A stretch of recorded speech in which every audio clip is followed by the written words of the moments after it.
อความนอบน้อมของข้าพเจ้า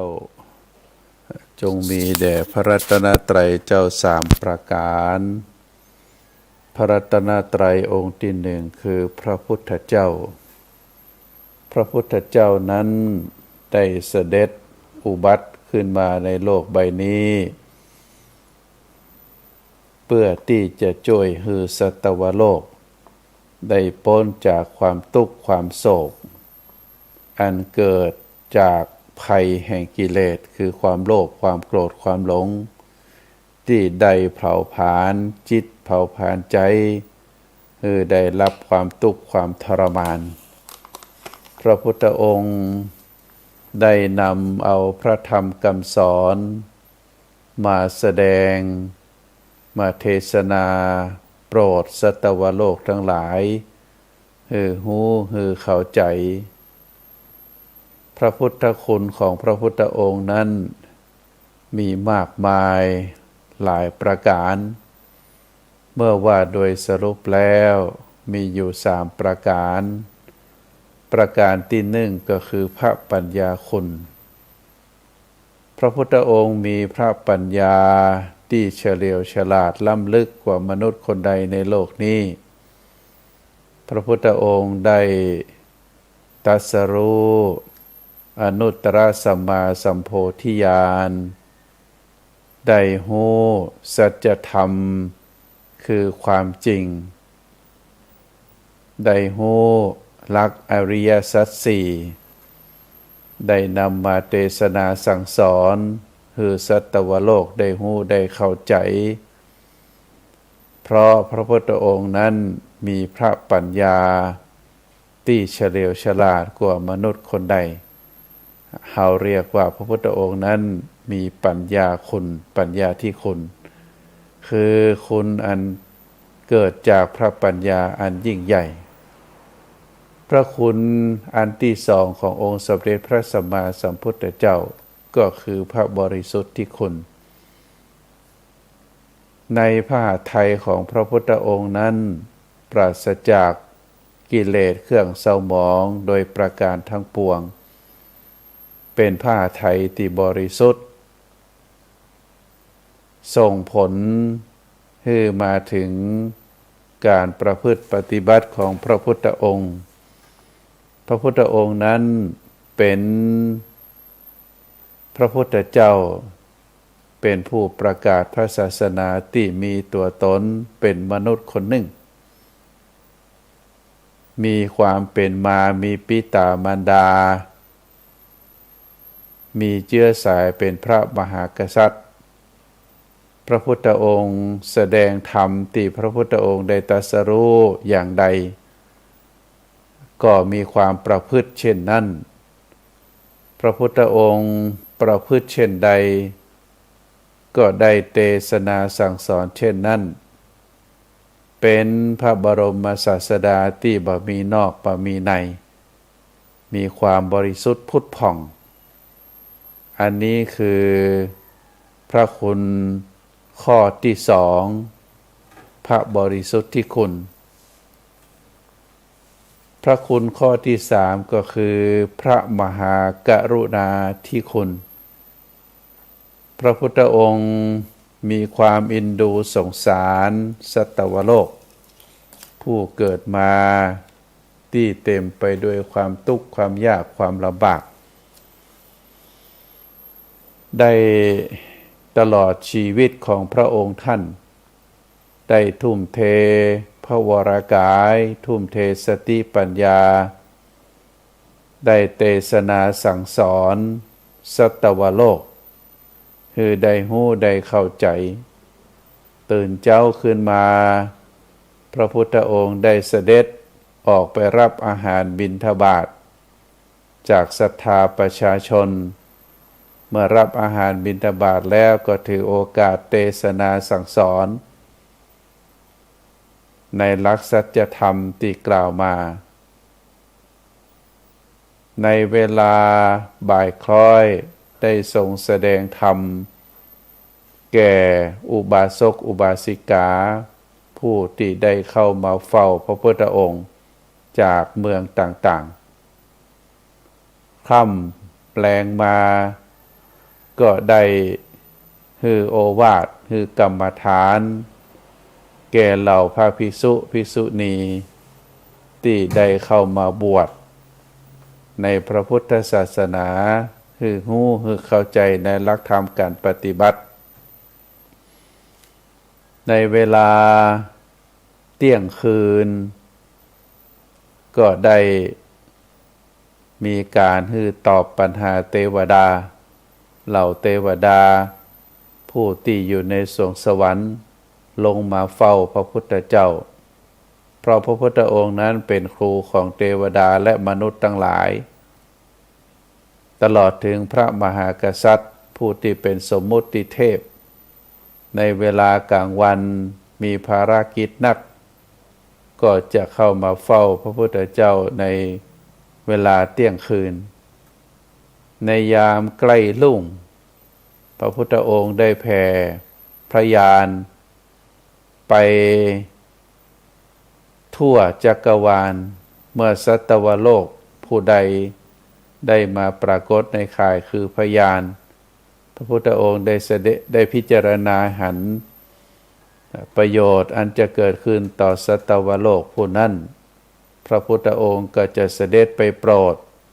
ไปแสดงธรรมไปสนทนาธรรมก็คือสัตวโลกคนนั้นท่านนั้น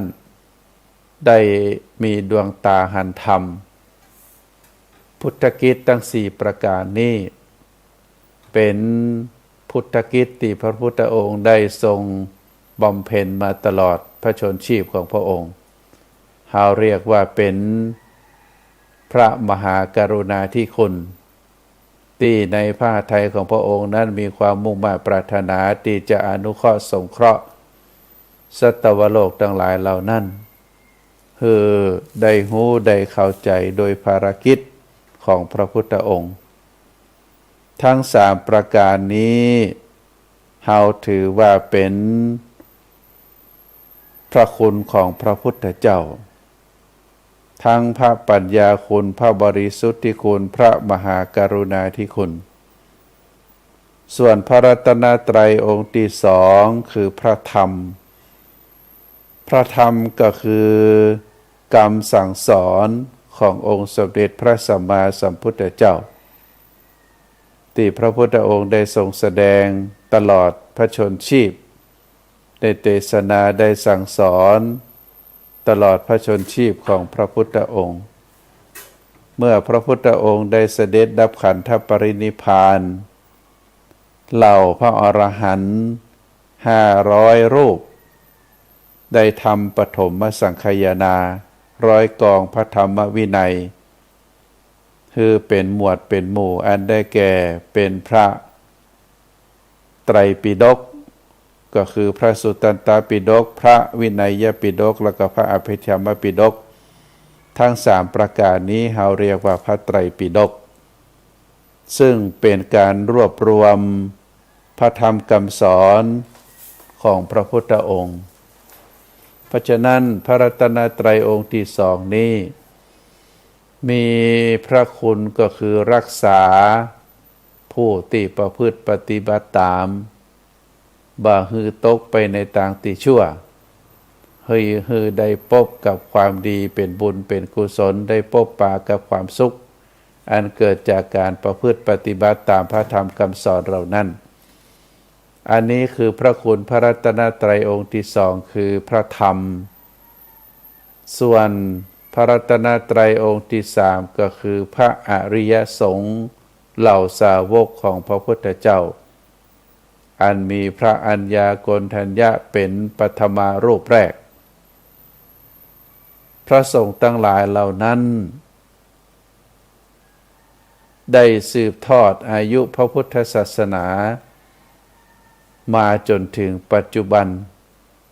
โดยการได้ศึกษาห้ำเพียรได้เสียสละความสุขทางโลก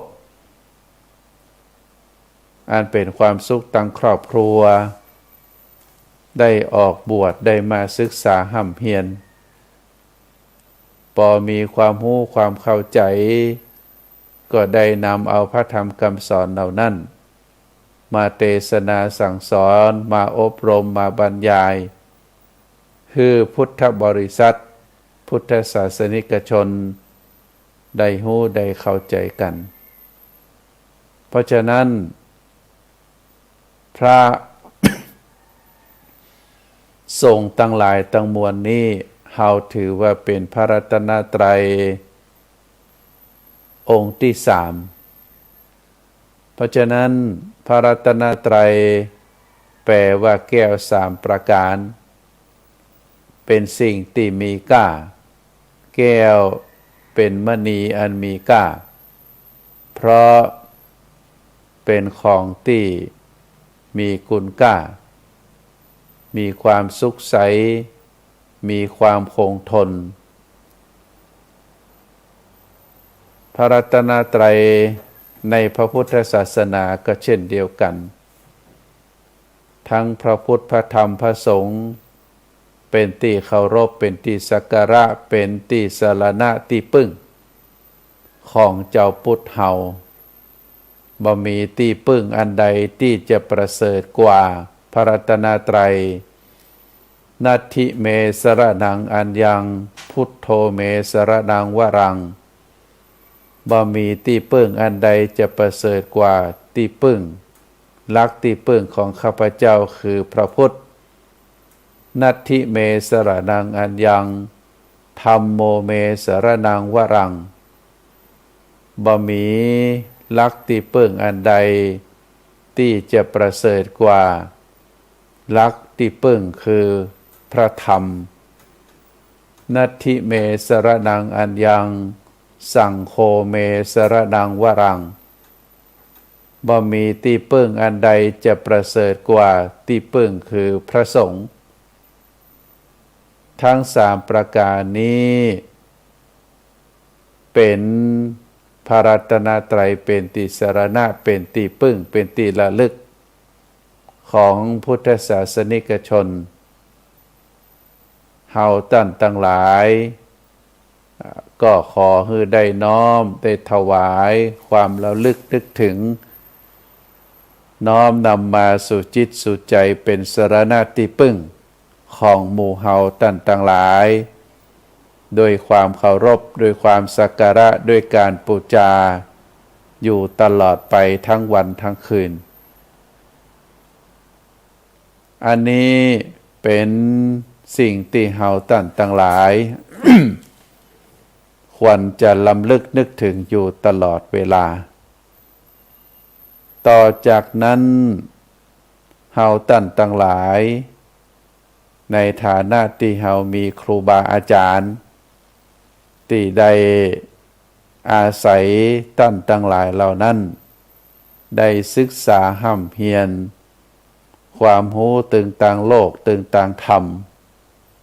เฮาก็มีความเคารพมีความสักการะต่อครูบาอาจารย์ท่านทั้งหลายเหล่านั้นนอกจากนั้นเฮาก็มีปิตามารดาคุณพ่อคุณแม่คุณพ่อคุณแม่หรือปิตามารดานั้นเป็นผู้ที่มีพระคุณต่อชีวิตเฮาเป็นอย่างยิ่งเพราะท่านได้ให้กำเนิดเฮามาถ้าบ่มีท่านทั้งสองเฮาก็บ่ได้ที่จะได้มาเป็นคนเหมือนกับได้เป็นอยู่ในปัจจุบันเฮาก็บ่ควรที่จะลืมบ่ควรที่จะละเลยควรที่จะน้อมรำลึกนึกถึงพระคุณของปิตามารดาพระคุณของครูบาอาจารย์ผู้มีพระคุณผู้มีอุปการะคุณต่อเฮาในเบื้องต้นพ่อแม่ได้ให้กำเนิดได้เลี้ยงดูได้ดูแลเฮามาครูบาอาจารย์ได้อบรมได้สั่งสอนให้เฮาได้มีความรู้ความสามารถแล้วก็ได้นำเอาความรู้ความสามารถเหล่านั้นมาประกอบเป็นอาชีพได้มีศักดิ์มีศรี ได้มีเงินมีทอง เพราะเกิดจากการประกอบอาชีพการงานได้ทำการทำงานก็เพราะว่าเฮามีพ่อแม่มีครูบาอาจารย์ก็ถือว่าพ่อแม่ครูบาอาจารย์ก็เป็นที่ลำลึกนึกถึงต่อตั้นจากตัวเฮาตั้นทั้งหลายนอกจากนั้นแล้ว ก็จะมีประเทศชาติบ้านเมืองที่เฮาได้อาศัยท่านสาธุชนทั้งหลายประเทศชาติบ้านเมืองที่ได้มีเป็นปึกแผ่นมีที่อยู่อาศัยได้มีที่หลับที่นอนได้มีการประกอบอาชีพจนเฮานั้น ได้มีหลักฐานมั่นคงก็เพราะว่าเฮาตั้นทั้งหลายได้มีประเทศชาติของเฮาเป็นเชื้อชาติไทยเป็นสัญชาติไทยมีบรรพบุรุษบรรดาบุรพมหากษัตริย์ธิราชเจ้าทุกพระองค์ได้กอบกู้ได้รักษาพื้นแผ่นดินคือเฮาตั้นทั้งหลายได้มีที่อยู่ที่อาศัยเพราะฉะนั้นเฮาก็บ่ลืมบรรพบุรุษบรรพชนบุรพมหากษัตริย์ธิราชเจ้าทุกพระองค์ทุกราชวงศ์ได้มีการปกปักรักษาพื้นแผ่นดินคือเฮามีที่อยู่มีอาศัยมีเงินมีทองก็ถือว่าเฮาตั้นทั้งหลายนั้นได้มีความเป็นอยู่สะดวกสบายกว่าประเทศชาติประเทศอื่นประเทศใกล้เคียงเฮาประเทศพี่น้องเฮาที่อยู่ไกลเฮาก็จะหันบางประเทศก็มีการสู้รบมีการต่อสู้มีการทำสงครามฆ่ากันบ่ว่าจะเป็นประเทศไกลประเทศใกล้บางประเทศเฮาก็จะหันว่ามีความทุกข์มีความยากมีความลำบากก็ยังมีนักอยู่น้ำท่วมไฟแล้งการสู้รบฆ่าฟันกันยังบ่มีที่สิ้นสุดฝ่ายที่เพลียมพล้ำก็โดนฆ่าโดนแกงเป็นจำนวนนักเพราะฉะนั้นประเทศไทยเฮาถือว่าเป็นประเทศที่ดีที่สุดมีประเพณีมีวัฒนธรรมภายใต้หลักคำสอนทางพระพุทธศาสนาเฮาตั้นทั้งหลายได้ศึกษาห่ำเพียรบ่ว่าจะเกิดจากหลักพระพุทธศาสนา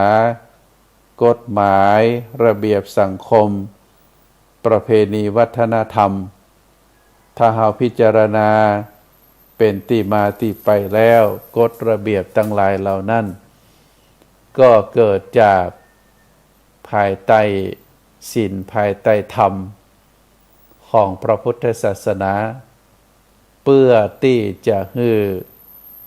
ศรัทธาประชาชนเจ้าพุทธเฮาได้ดำรงคงอยู่แห่งชีวิต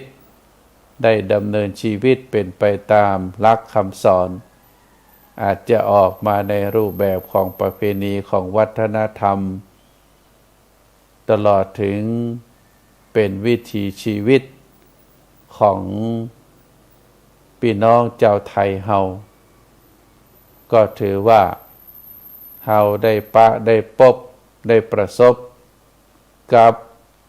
หลักคำสอนในทางพระพุทธศาสนาที่บรรพบุรุษบรรพชนได้สืบทอดกันมาเป็นเวลาหลายร้อยปี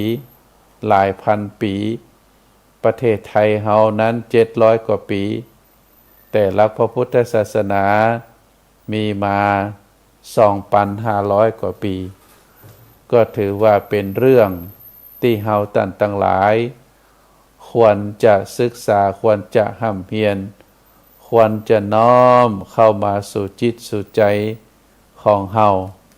เพื่อที่จะให้ชีวิตของเฮานั้นมีความสุขมีความสบายใจการประพฤติปฏิบัติเป็นสิ่งที่ถูกต้องการที่เฮาจะประพฤติปฏิบัติในสิ่งที่ถูกต้องก็จะต้องอาศัยหลักธรรมคำสอนหลักคำสอนในทางพระพุทธศาสนาประเพณีวัฒนธรรมที่เด่นชัดที่บรรพบุรุษของเฮาได้ประพฤติปฏิบัติสืบทอดมาจนถึงปัจจุบันก็เป็นความงดงามที่เฮาท่านทั้งหลายควรจะศึกษาควรจะพิจารณา แล้วก็ให้เกิดเป็นความสุขความสบายใจท่านสาธุชนทั้งหลายการที่เฮาท่านทั้งหลายได้มีโอกาสได้ศึกษาห้ำเพียรได้ฟังได้มีความรู้ความเข้าใจเพิ่มขึ้นวันละเล็กวันละน้อยก็ถือว่าเป็นสิ่งที่ดีเป็นสิ่งที่งดงามการห้ำการเรียนการศึกษาก็เหมือนกับน้ำฝนหยดลงอยู่ในสู่หม้อสู่ตุ่มสู่ไหแรกๆก็มีน้อยพอสะสมไปทีละน้อยทีละน้อยน้ำก็เต็มตุ่มฉันใดความรู้ความเข้าใจในหลักธรรมคำสอนก็เช่นเดียวกันต้องอาศัยการเวลาอาศัยความสนใจอาศัยความที่เฮาอยากจะประพฤติปฏิบัติ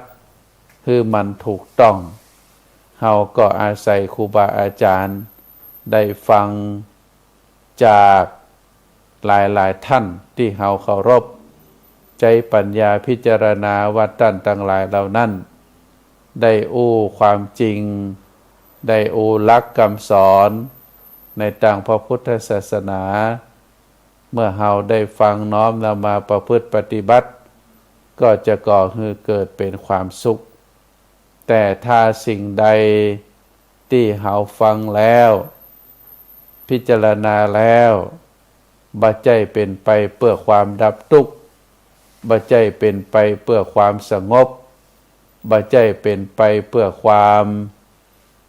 สมัครสมานสามัคคีบ่ใจเป็นไปเพื่อ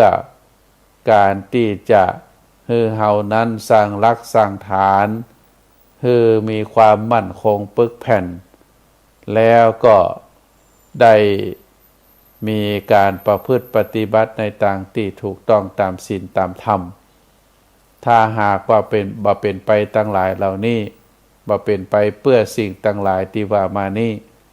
แสดงว่าหลักหรือคำสอนที่ได้นำมาสอนนั้นปัจจัยเป็นหลักสัจธรรมปัจจัยเป็นคำสอนในทางพระพุทธศาสนาพี่น้องเจ้าพุทธเฮาก็ควรจะพินิจพิจารณาตามที่เฮาท่านทั้งหลายได้อาศัยครูบาอาจารย์ได้ฟังกันเนอะชีวิตของมนุษย์เฮานั้นเปิ้นบอกว่าเป็นสัตว์สังคมหมายถึงว่าตลอดชีวิตของเฮานั้นเฮาจะอยู่คนเดียวบ่ได้เฮาจะต้องอาศัยพ่ออาศัยแม่อาศัยครูบาอาจารย์อาศัยเพื่อนบ้านอาศัยพี่อาศัยน้องอาศัยเหล่ากัลยาณมิตร ที่จะมีปฏิสัมพันธ์อยู่อาศัยกันพระสงฆ์องค์ข้าเจ้าก็เช่นเดียวกันต่างก็อาศัยซึ่งกันและกันอยู่ในวัดเดียวกันดูแลกันภัยเจ็บภัยไข้ภัยขาดสิ่งใดก็อนุเคราะห์สงเคราะห์กันไปพระภิกษุสามเณรเด็กวัด ที่ได้เข้ามาอาศัยอยู่ก็เช่นเดียวกันก็อาศัยการช่วยเหลือซึ่งกันและกันมีเมตตาธรรมต่อกันก็ก่อให้เกิดเป็นความสุขฉันใดการที่เฮาได้อยู่ในสังคมประเทศชาติไทยเฮาก็ถือว่าเป็นคนในชาติเดียวกันในประเทศเดียวกันเป็นพี่เป็นน้องตั้งสายโลหิตเฮาก็ควรจะมีเมตตาต่อกันมีความสมัครสมานสามัคคีต่อกันได้ช่วยเหลือเกื้อกูลซึ่งกันและกันภัยที่ประสบทุกข์ได้ยากเฮาก็คือการช่วยเหลือเพราะเป็นพี่เป็นน้องเป็นตั้งสายญาติตั้งสายโลหิตเฮามีความห่วงใยกันมีสายโยงใยสายเยื่อใยสายห่วงใยอันนี้เป็นสิ่งที่เฮาท่านทั้งหลายควรจะตระหนักเพื่อที่จะให้สังคมประเทศชาติเฮานั้นเป็นประเทศชาติที่มีปึกแผ่นมั่นคงมีความสุขมีความสงบทางด้านการดำรงชีวิตอยู่ท่านสาธุชนทั้งหลายที่อาตมาได้เจริญพรมาตึงมดตึงมวลก็เพื่อที่จะคือท่านสาธุชนทั้งหลายได้พินิจพิจารณาว่าในแต่ละวันในชีวิตประจำวันของเฮานั้นเฮาได้กระทำที่เฮาเรียกว่าเป็นกรรมที่เฮาได้กระทำบ่ว่าจะเป็นทางกายทางวาจาทางใจก็จะเป็นลักษณะว่า เป็นกรรมฝ่ายดีแล้วก็เป็นกรรมฝ่ายบดีหรือฝ่ายชั่วมีครูบาอาจารย์ท่านได้กล่าวถึงว่ากรรมดีเฮาเรียกว่าเป็นกรรมขาวกรรมบดีเฮาเรียกว่าเป็นกรรมดำกรรมดำคือกรรมชั่วกรรมขาวคือกรรมดี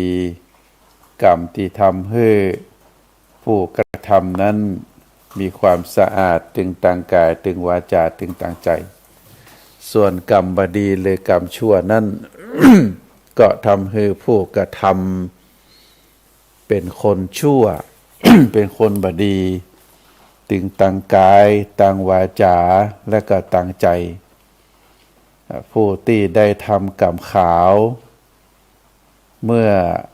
ได้กระทำแล้วผลของกรรมก็จะก่อให้เกิดเป็นความสุขตึงทางกาย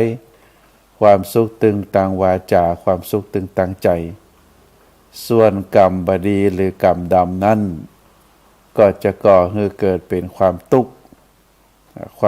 ตึงทางกายทางวาจาทางใจเฮาจะต้องพินิจพิจารณาถึงตัวเฮาถึงการกระทำของเฮาพยายามเลิกพยายามละพยายามที่จะบ่เข้าไปใกล้ในส่วนที่เป็นกรรมดำแล้วก็พยายามที่จะนำพาตัวเองตลอดถึงคนรอบข้างให้เข้าไปสู่ในความเป็นกรรมที่เป็นกรรมขาวกรรมดีถ้าหากว่าเฮาได้กระทำประพฤติปฏิบัติเช่นนี้แล้ว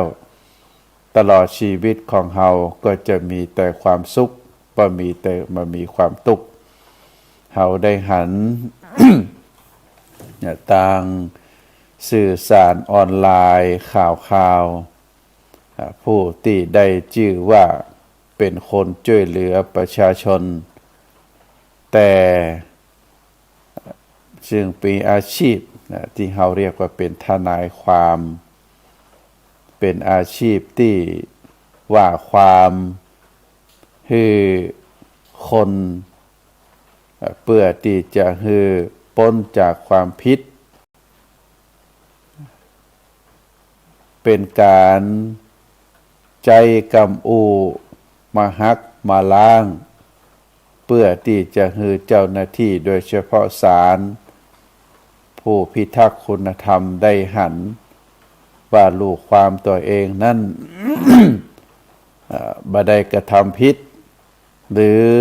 ได้กระทำผิดก็เป็นลักษณะว่าเป็นการกระทำที่บ่มีเจตนาอันนี้เราเรียกว่าเป็นทนายความบางทีบางครั้งทนายความก็จะต้องสรรหาคำสรรหาข้อมูลมาฮักมาล้างฝ่ายตรงกันข้ามฝ่ายที่เป็นคู่ความ แต่ว่าในที่สุดแล้วบ่ว่าจะเป็นเจตนาบ่ว่าจะเป็นตั้งกายกรรมวจีกรรมมโนกรรมเฮาก็จะหันว่าการใจกำอูเพื่อหักล้างคือลูกความของตัวเองบ่มีความผิดหรือถ้ามีความผิดก็คือมีความผิดน้อยที่สุดจึงตั้งลูกความนั้นก็จะต้องชำระจะต้องจ่ายคือทนายความเป็นกล้าว่าความอันนี้ที่ปรากฏทางออนไลน์สื่อสารออนไลน์บางทีบางครั้งผู้คนผู้นั่นที่เป็นทนายความนั่นก็มักจะอ้างถึงประชาชนคนทุกข์คนยากว่าตัวเองนั้นได้ไปว่าความได้ไปช่วยเหลือคือคนที่บ่มีความรู้ได้พ้นจากการข่มเหงได้พ้นจากการดำเนินคดีหรือจากนักคือเป็นเบาจากเบาคือเป็นเบาบางที่ว่ามานี้ก็เพื่อที่จะให้ท่านสาธุชนได้พิจารณาว่า กำอูกำจ๋าที่ได้เปล่งออกมาจากปากของผู้คนผู้นั้นเฮาก็จะต้องพินิจพิจารณาให้ดีๆว่าเป็นกำอูที่ดีเป็นกำอูที่บ่ดีเป็นกำอูที่จริงหรือเป็นกำอูที่เท็จ บางทีบางครั้งเฮาก็จะหันว่ามีคำคติไทยเฮาเปิ้นบอกว่าปั้นน้ำเป็นตัวก็คือเรื่องที่มันบ่จริงมันเป็นเรื่องเท็จแต่ด้วยความที่มีความสามารถในกำอู้ก็ได้กล่าวกำอู้ของบุคคลนั้นหรือเรื่องนั้นเหตุการณ์นั้นจากที่บ่เป็นความจริงก็ทำให้คนฟังว่าเป็นความจริงแต่ว่าความจริงก็คือความจริงเป็นสัจธรรมถึงแม้ว่าจะพรรณนาจะอูจะจ๋าจะเป็นการจักแม่น้ำตั้งห้ามาอูมาจาก็ดีกำอูนั้นเมื่อมันบ่เป็นความจริงก็คือเป็นความเท็จตรงนี้ก็อยากจะให้ศรัทธาญาติโยมได้หันว่าอาชีพหลายๆอาชีพที่ใจกำอูเป็นเครื่องนำทางแต่ตอนสุดท้ายหลักสัจธรรมเมื่อมันบ่เป็นความจริงก็คือความจริงเฮาก็จะหันปรากฏได้ปรากฏให้เฮาได้หันว่ากำอูกำจาของคนบางคนนั้นถึงแม้ว่าจะแต่งสรรปันส่วนให้ดูดีแต่ถ้าเป็นกรรมบจริงเป็นกรรมเท็จเป็นการลักษณะปั่นน้ำเป็นตัวเมื่อการเวลาผ่านไปก็ทำให้ความจริงปรากฏขึ้นว่าสิ่งที่เป็นกรรมอูของบุคคลนั้นเป็นสิ่งที่บ่จริงเป็นความเท็จเป็นเฮาเรียกว่าเป็นวจีกรรมที่เป็นทุจริตเป็นวจีกรรมในทางด้านดำบ่ใช่เป็นวจีกรรมในทางด้านขาวเพราะฉะนั้นก็เป็ เป็นเรื่องที่เฮาท่านทั้งหลายจะต้องพินิจพิจารณาไว้ให้ดีๆบ่เชื่อคนง่ายบ่เอาความที่เป็นคนหน้าตาดีอูดีจาดีแล้วเฮาไปเชื่อไปเข้าไปมีส่วนร่วมบางทีบางครั้งก็มีผลกระทบถึงตัวหมู่เฮาตัวอันนี้เป็นเรื่องที่ขอเจริญพรให้ศรัทธาญาติโยมได้ระมัดระวังบุคคลเข้ามาเกี่ยวข้องถึงเรื่องกรรมที่ว่าได้กรรมแบ่งออกเป็นส่วนก็คือกรรมดำและก็กรรมขาวนั่นตำรับพระพุทธศาสนาท่านมีกรรมอธิบายว่ากรรมจำแนกเป็น4ประเภทด้วยกันเป็น4ประเภทประการที่1กรรมดำมีวิบากดำคำว่ากรรมดำมีวิบากดำก็คือบุคคลบางคนในโลกนี้ย่อมปรุงแต่งกายวาจาใจอันมีความเบียดเบียนบุคคลอื่นแล้วก็ได้เสวยเวทนาที่มีความเบียดเบียนเป็นทุกข์โดยส่วนเดียวเช่นการเป็นบุคคลฆ่าปิตามารดาฆ่าพระอรหันต์มีจิตประทุษร้ายพระตถาคตยังพระโลหิตถึงห่อขึ้นไปมีการทำลายสงฆ์ทำลายหมู่คณะคือแตกแยกกันฆ่าสัตว์ลักทรัพย์ประพฤติผิดในกามกรรมประจริงมกมุ่นอยู่ในน้ำเมาอยู่ในสิ่งเสพติดอันนี้ท่านบอกว่าเป็นกรรมดำมีวิบากดำไผที่ได้เข้าไปเกี่ยวข้องมีพฤติกรรมตึงตังกายวาจาใจเพื่อที่จะเข้าไปเบียดเบียนคนอื่นสัตว์อื่นคือได้รับความทุกข์ความทรมานบุคคลนั้นก็ย่อมได้เสวยเวทนาที่เกิดจากความเบียดเบียนเป็นเวทนาที่เป็นความทุกข์โดยส่วนเดียว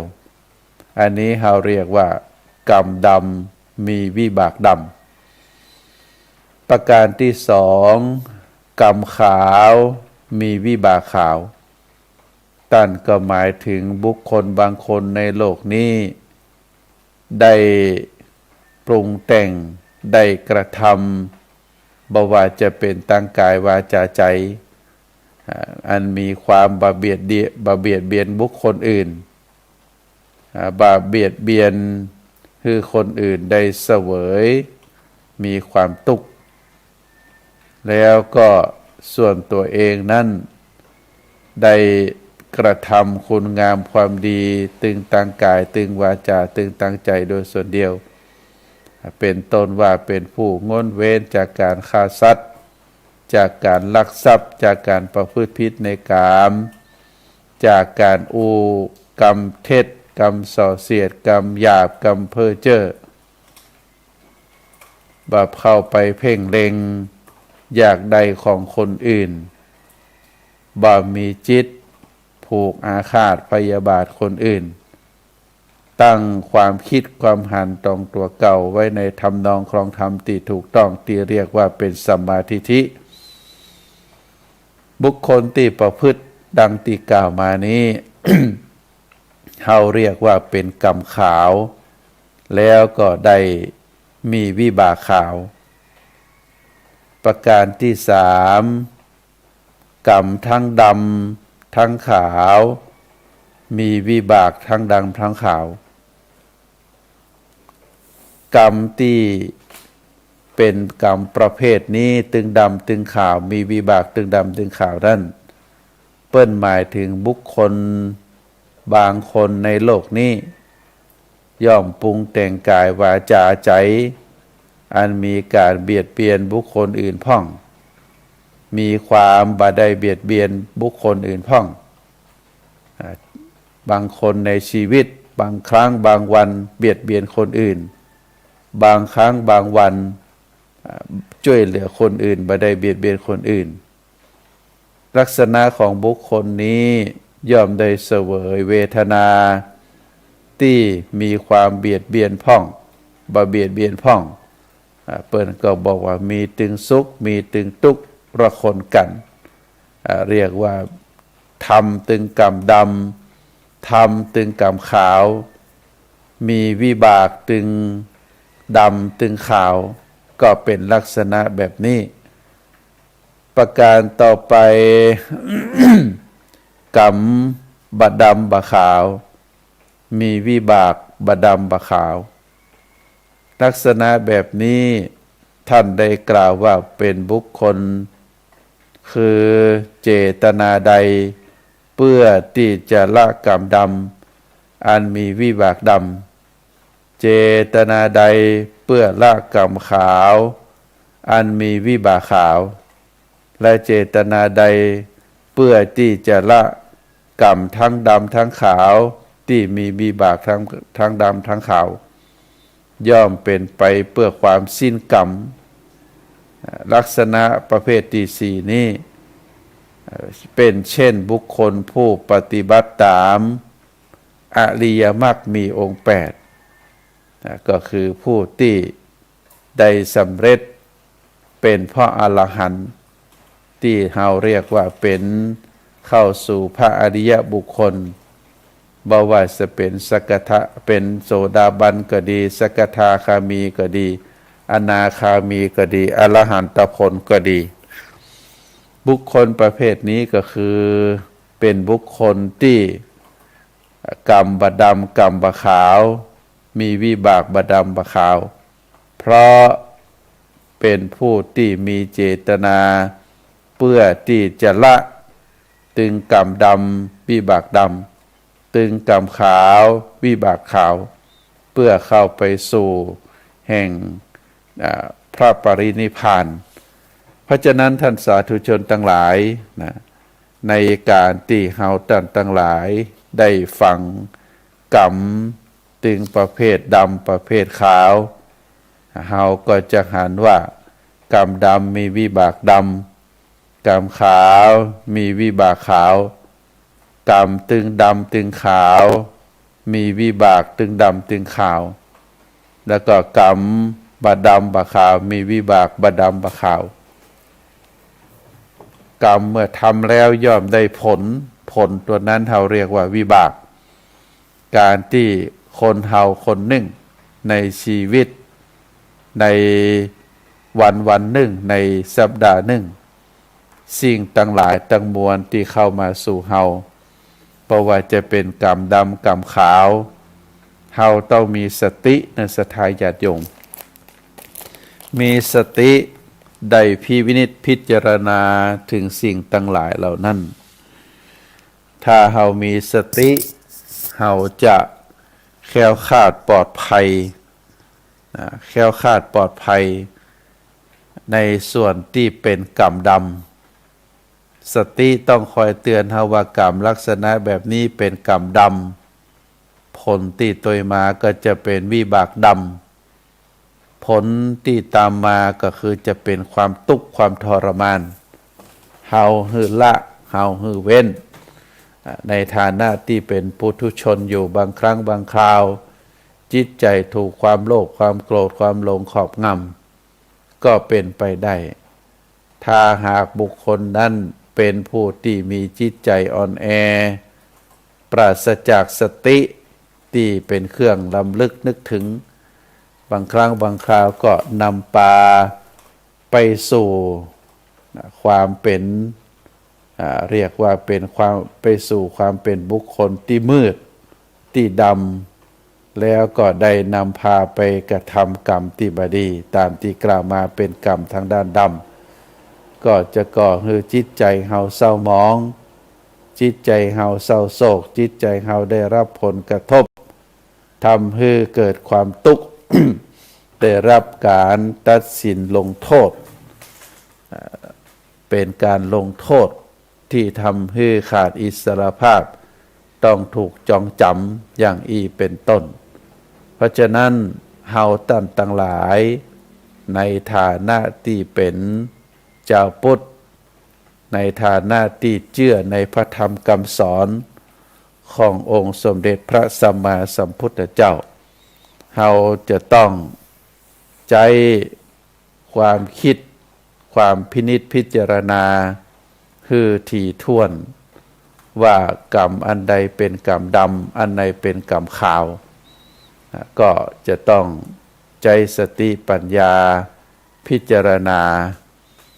กรรมขาวก็จะมีวิบากขาว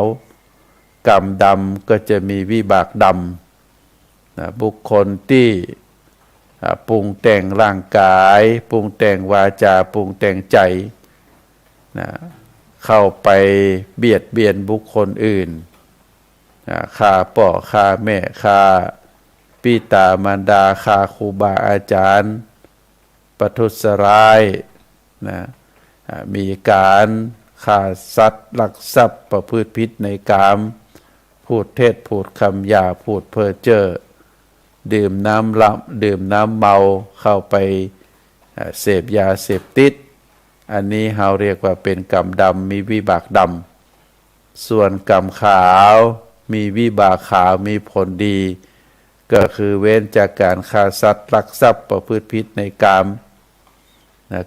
ความจริงแล้วก็มีเจตนาที่บะมากบะเพ่งเล็งอยากได้ทรัพย์สินของคนอื่นมีจิตบะผูกอาฆาตพยาบาทมีความหันที่ถูกต้องตามธรรมนองครองธรรมอันนี้เราเรียกว่าเป็นกรรมขาววิบากขาวเพราะฉะนั้นก็ฝากศรัทธาญาติโยมลองพินิจพิจารณาดูว่าในชีวิตของเฮานั้นเฮาได้นักไปทางด้านใดนักไปทางด้านกรรมดำหรือกรรมขาวเฮาก็จะต้องใช้ปัญญาพิจารณาท่านสาธุชนทั้งหลายกฎแห่งกรรมก็เป็นกฎแห่งธรรมชาติที่ว่าโดยการกระทำและผลแห่งการกระทำซึ่งการกระทำและผลแห่งการกระทำนั้นย่อมสมเหตุสมผลที่เราเรียกว่าทำดีได้รับผลดีทำชั่วได้รับผลชั่วกรรมใดไผก่อตนเองตัวเองเท่านั้นที่จะได้รับผลของการกระทำกรรมในปัจจุบันเป็นผลมาจากกรรมที่ทำในอดีตและกรรมที่ก่อไว้ในปัจจุบัน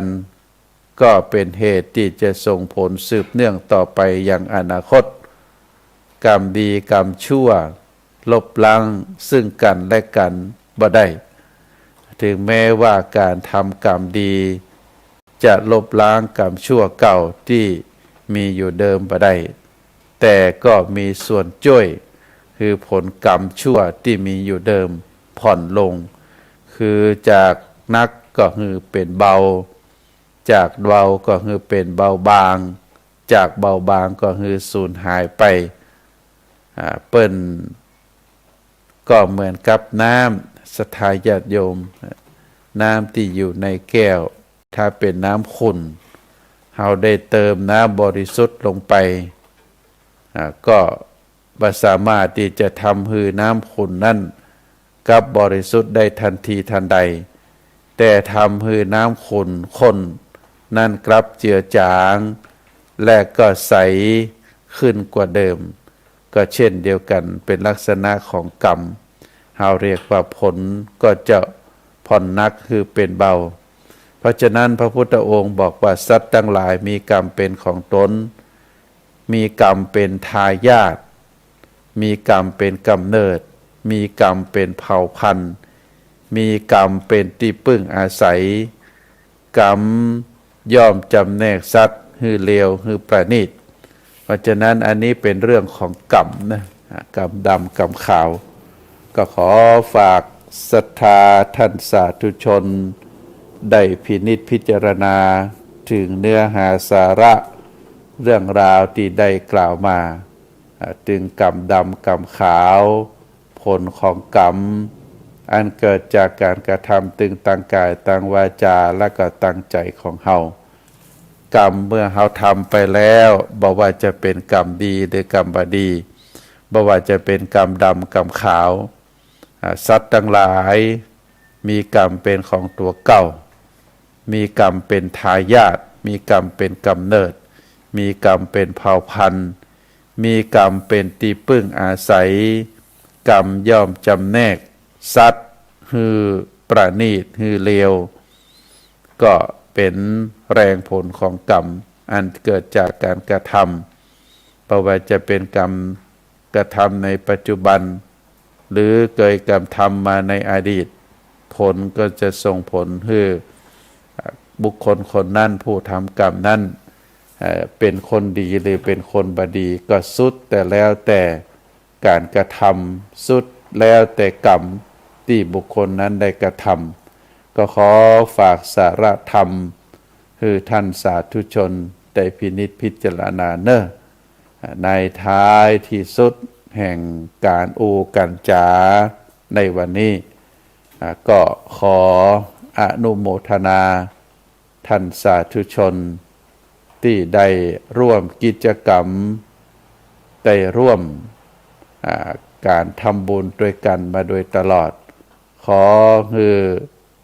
กำลังแห่งกรรมดีที่เป็นบุญเป็นกุศลได้ปกปักรักษาคุ้มครองคือศรัทธาญาติโยมนักศีลนักบุญทุกท่านก็ขอให้มีความสุขมีความเจริญ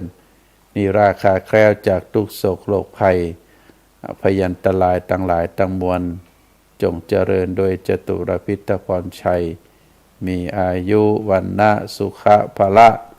ปฏิภาณธนสารธรรมสารสมบัติรุ่งเรืองโดยลาภยศสุขสรรเสริญจงทุกประการเทินขอเจริญพร